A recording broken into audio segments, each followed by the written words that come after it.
Hey, church, I wanted to touch base with you again this week and share with you from a book that I've read and am continuing to read through different times and phases of life. It's called The Red Sea Rules. It is by Robert J. Morgan. It is 10 God given strategies for difficult times. And he makes the statement on the front of the book: the same God who led you in will lead you out.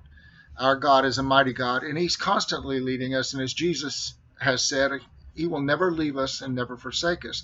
So I want to share with you these 10 Red Sea rules. I encourage you to read the book. There's about 128 pages in the book. You can probably get a hold of it on Amazon or at any bookstore. But it's a powerful read, and it is for times just like this. So rule number one: realize that God means for you to be where you are. We have to remember that God has placed us in whatever situation in life we are for His purpose and His glory. As Job said, no plan of yours, God, can be thwarted. And so that's something we need to remember. Rule number two: be more concerned for God's glory than for your relief. That's really hard for us. We want relief from our struggles and from our pain. But in the midst of that, am I more concerned about God being glorified? I think that's something we need to think about. Rule number three: acknowledge your enemy, but keep your eyes on the Lord. In other words, we see our enemy. They're all around, but we need to set our minds on things above, as Colossians says. Rule number four: pray, pray, pray, pray. That is something that I know many of you have been immersed in during this time.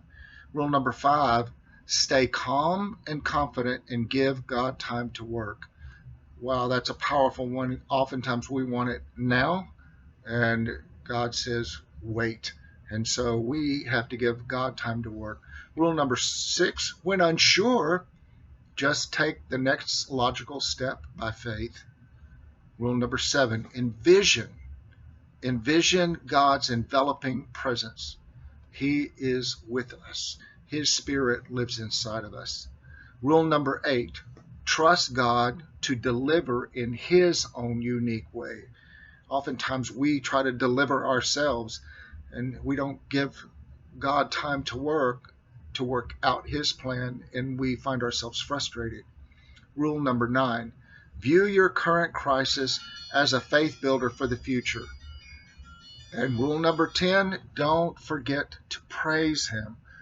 I think that's one of the most difficult ones for us, is to remember that in the midst of our struggle, in the midst of our pain, to cry out to God and praise His holy name.